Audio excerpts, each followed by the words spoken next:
What's going on, everybody? This is Afro Think Tank, and I want to declare that the best, most peaceful, and understanding Europeans come to Nigeria.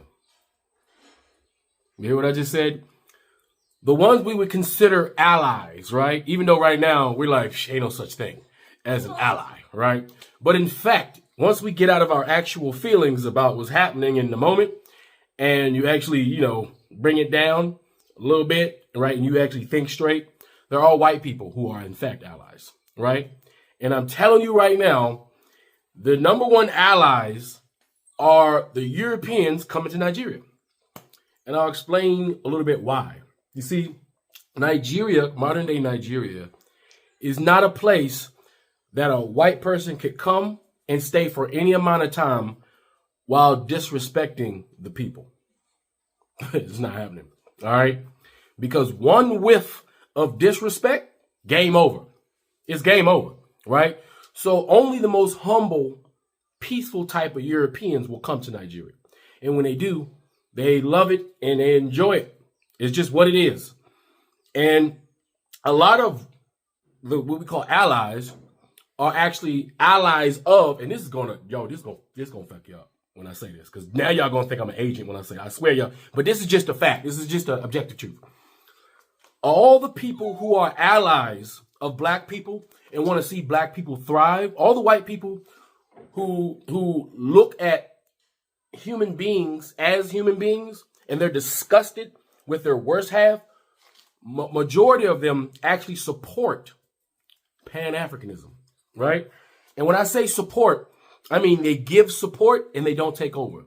They understand that Africans lead, right? And Pan-Africanism looks different depending on who you're talking to or what group, because Pan-Africanism is an ideology and is not mired or is not bogged down into camps, right? I mean, into one big camp. Like you got the Ibrahim Traore and the AES, right? That's Pan-Africanism, right? That's a militant form of Pan-Africanism that's mean to dislodge the French, who are very aggressive colonizers, from their lands and take back their resources in a militaristic way, because that's the solution that they need in that area, right? A place like Nigeria and ECOWAS, they can't quite do it that way because they're developed to a certain point where that's not necessary. Military takeover is not necessary. They need political and business solutions, which their Pan-Africanism looks different. Even though you see the AES and the ECOWAS seem to be button heads. And I'm going to tell you right now, they're not button heads. Not really. They see, we have our own form of propaganda over here in Africa, which I've been learning, because you guys, if you're in America and you're looking at white propaganda, you probably think that Nigeria is getting ready to attack the AES and go in there and start a regional war. That shit's not happening. What's happening is the same Fulanis, the same Arab-loving Fulanis, because to be honest, the Fulanis are black. All right, they used to be Arab, but the Arabness, most of that Arabness has been bred out. Now they're just Arab in mind only, right? And they, Muslims and all that stuff. But they just like us. They look like us, right? They are the people in the north that the Nigerians have been dealing with. Boko Haram, all of that.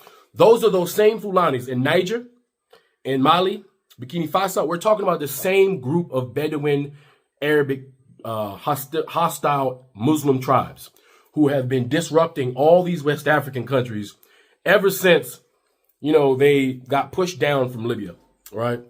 And ever since that the great Chadian lake dried up a couple hundred years ago, and they've been moving to the West ever since, right? But the actual Pan-Africanism that's happening is happening in several different ways. So the ECOWAS are trying to take control of ECOWAS from the Europeans who helped create them, because those are not allies. All right, there's a difference. Those are not allies, and most of the allies are not government officials. The government officials of Europe are children of the oligarchs that colonized us. You got to understand, just like in America, all of our politicians are children and friends of the oligarchs that control America via a corporation, right? And they put their kids in. That's why they put them through those little schools and shit. And they keep in them little enclaves out there in them white, freaking unclosed areas where they teach their children how to rule the world. right? That's who the politicians are, right? They are the players. They are the avatars of the rich. And the same goes for the European politicians. So usually when you see politicians dealing with Africa, that's what that is. But the real allies are other regular Europeans or other rich people, because not all rich people are bad, right? But most of them are, but not all of them are bad, right? And so you have Europeans who are humanists. That's why if you notice, I'll be saying humanist, right? Humanists are Europeans who appreciate life. They actually do respect all human beings. They don't say dumb shit like I don't see color. You're never going to hear a real ally say they don't see color, because they see that shit, all right? They see that shit. Trust and believe, they fucking see that shit, all right? And they understand their role, and they understand the impact that their people has had, right? And so they actually support Pan-Africanism. There are a few Europeans, they're a minority, keep in mind, but they do exist, and some of them do make impacts, and they know how to give, and they know how to advertise properly Africa, and they give the respect that Africans deserve. They are fully aware that the majority of Africans, due to historical, past, due to the current manipulation of their own people, they do understand that there's a lot of people that don't trust them. But you know what? When people of action, you can't. Sometimes if you're a man of action, whether you're an ally or you're African, you don't have time for feelings. It's all about work and doing the work, right? And so there's a lot of Europeans who are humanist, who see Pan-Africanism as not only a opportunity to help African people rise, but they also see it as an opportunity to help the rest of the world rise. Because as Africa goes, is as the rest of the world go. Because the thing is, a lot of these humanists, they don't want to be in Europe. They don't like the Western system at all, right? Because the Western system has never benefited the average white man. The average white man has been used as cannon fodder for the oligarchs in that white system. So for all the pain and suffering the world had to deal with, right? All the death and destruction, the only people that ever benefited was the rich white people. Because the poor white people were just used, like I said, as cannon fodder, as slaves by another name, right?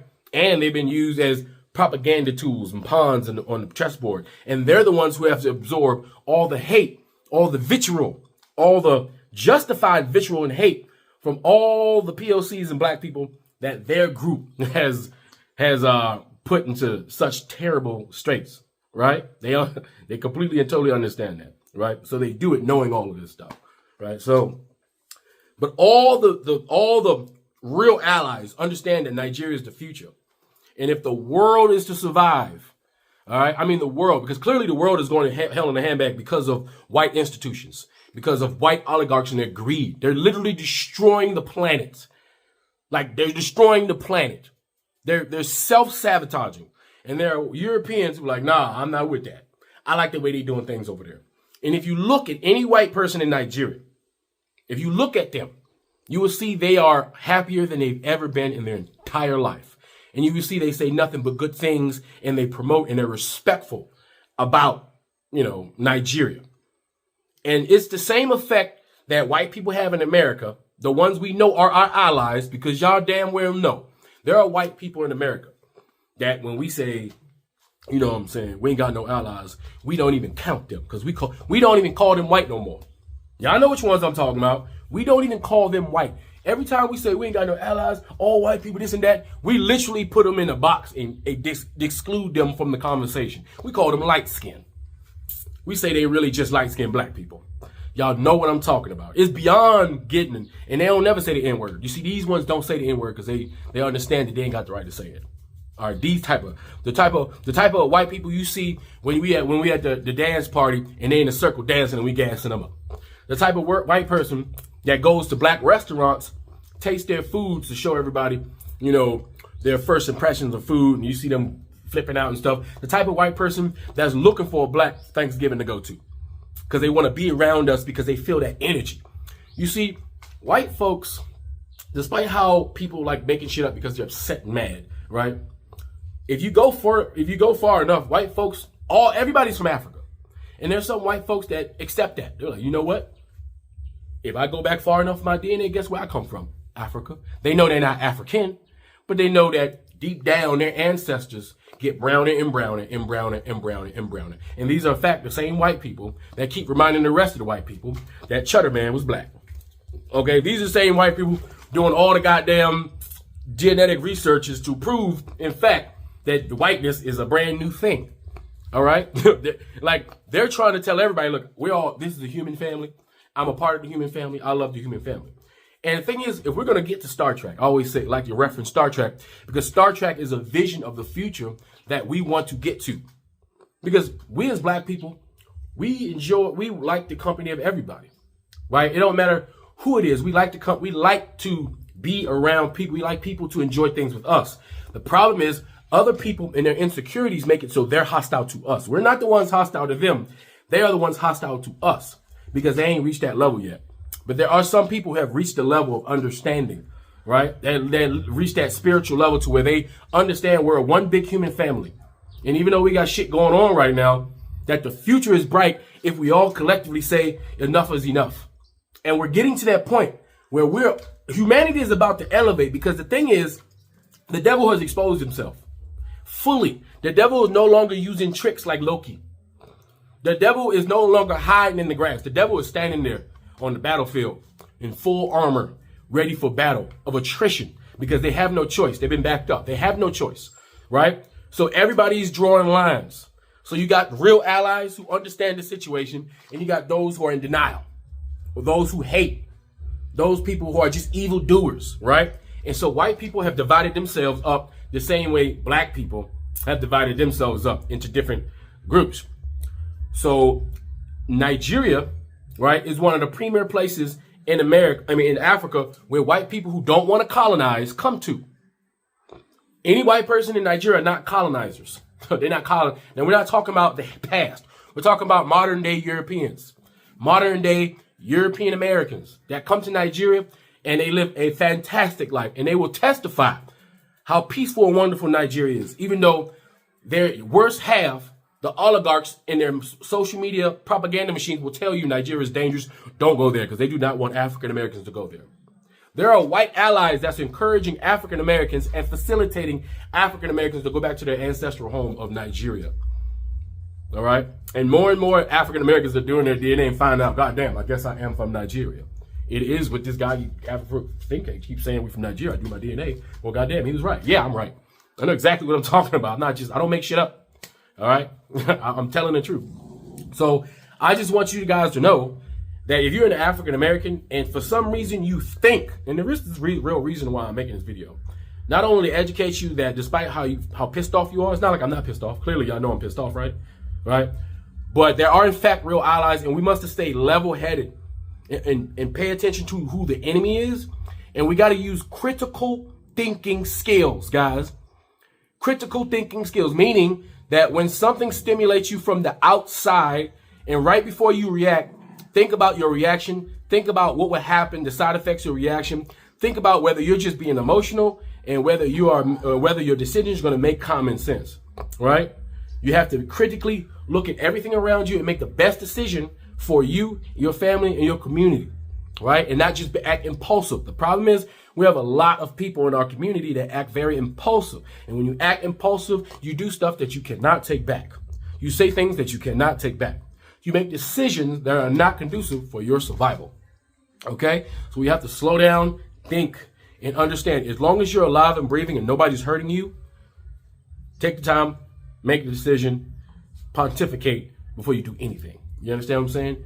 So if you're an African American, I've proven to you time and time again, despite what social media says, despite what the U.S. travel warning says, don't go to Nigeria, it's scary, despite how they like to show you all the way in the north, all this Boko Haram, all this stuff is going on, all this kidnapping, all this, that, despite them liking to show you as much poverty as they humanly possibly can, because that's what they do, to propagate your mind with negativity about Nigeria. These Europeans who are not afraid, listen, Europeans are only afraid of black people, but they will wrestle a bear, jump out of a plane without a parachute, or they do anything. They are not afraid. They will travel and go to Africa and show you if they can walk around, you can walk around, because they can't get away. They can't blend in. Okay, ain't no white person blending in here at all. All right. So if they can walk around here and feel safe and travel around Nigeria and feel safe, right? Then you too can. You can too. Obviously, I'm doing it, right?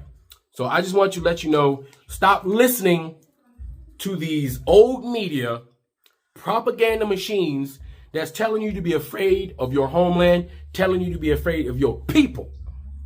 Don't listen to them. If you're going to listen to a white man, listen to the one that's in Nigeria having a ball while eating a bowl of jollof rice. All right? Listen to them ones, because they will show you on the ground that it ain't what they trying to say. And listen, Africa is, when Africa is the future, what that means is a lot of the international community will be moving to various African countries. That's just what it is. Just like America is an international country filled with people from all over the world. So don't expect Africa just to stay a homogenous place. Europeans who want to have a better life, who want to live in a better system, who want to have less stress, will be and have been moving to Africa in places like Nigeria. Same with Indians. Why do you think they leave their country, India, and come to Africa? Obviously, Africa is better than India as far as quality of life. Because if it wasn't the case, they wouldn't be coming. Same with Japanese. Even Japanese are moving to Africa and enjoying themselves. Koreans are moving to Africa and enjoying themselves. And that's not colonization. That's called migration. Understand that. And we must get out there as this mindset of any time African people associate or do business with people from other countries, that is another form of colonization. Immigration is not colonization. All right? Seeing a person that's not Africa in Africa doing business, making money, is not them taking advantage of Africa. That's them doing square business. Because Africa has always been an international continent that's always had international relations with the Asian world for thousands of years before them British barbarian savages came around the West and did what they did. Okay? So don't expect Africa to stay homogenous. But one great thing about African people is we have the dominant genetic code. That means any group of people that moves to Africa, their generations will end up being black. They will, for all intents and purposes, their country of origin will be genetically bred out of them as their generations continue to stay on. So the future is black. And those white folks and them Asian people do not care. They're all about it. They're all about the future being black. Because the future being black is a better life than this white emptiness that we've been dealing with for 500 years.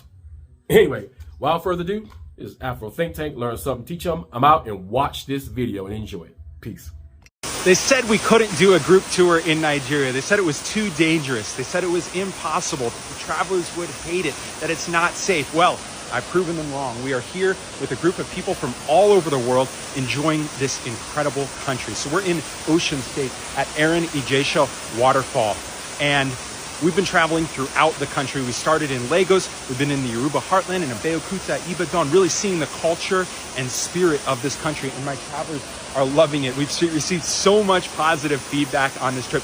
Nigeria is one of the most well-known countries in the world. Over 200 million people, one of the most populous countries in the world, but it rarely receives foreign tourists. And that's a shame.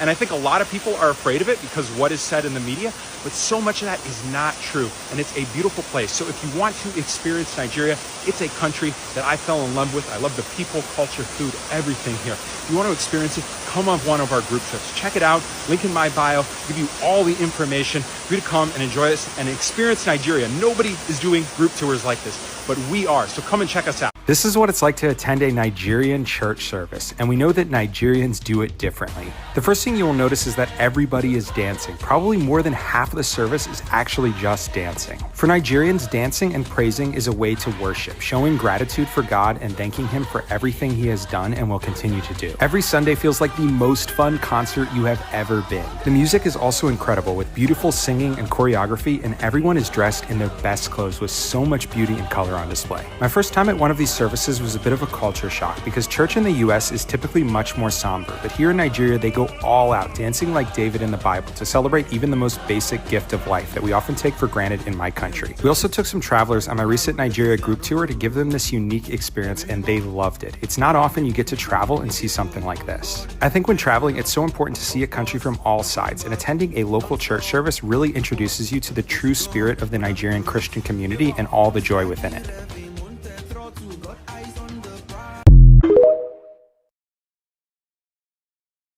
We just completed our first group tour to Nigeria, and let me just say it went way better than anyone could have imagined. We invited 10 travelers from 5 different countries to Nigeria for 8 days to experience the real, authentic culture of this country. My wife and I built the itinerary ourselves and put everything into it. Nigeria is the most populous country in Africa, yet it rarely receives foreign visitors. When people do come, they often stay in Lagos for a few days and never get to experience the richness of this beautiful country. With these tours, we wanted to change that and give our guests the opportunity to see Nigeria in all of her beauty. We gave them once-in-a-lifetime experiences like the chance to meet the Olowu of Owu, a traditional ruler and king in Abeokuta, the ability to go hiking in Ocean State and see Erinijesa waterfall, and the chance to practice their cooking skills with a market tour and cooking class in Lagos. People came on this tour not quite knowing what to expect from Nigeria, but by the end they didn't want to leave. And what surprised me most was how strong of a bond and community we built with our travelers. I knew we would bond over a week together, but I never thought it would be this close. We couldn't have asked for a better tour with comfortable hotels, fun activities, and great local guides helping us along the way. The media says a lot of negative things about Nigeria, but I am so thankful to all of my friends that took a chance on our company and disproved this narrative about the country. If you want to join us on our next tour, click the link in my bio. We have 2 dates in September and we'll likely have more tours next year. You can also join my email list to stay up to date.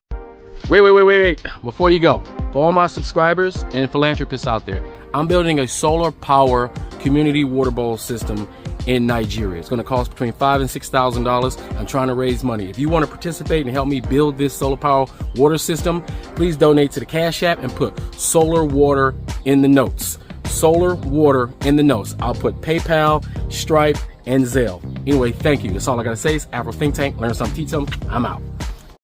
Thanks for watching Afro Think Tank. Don't forget to like, share, and subscribe. And follow me on Substack and Patreon for more content. Remember, it's Pan-Africanism or nothing.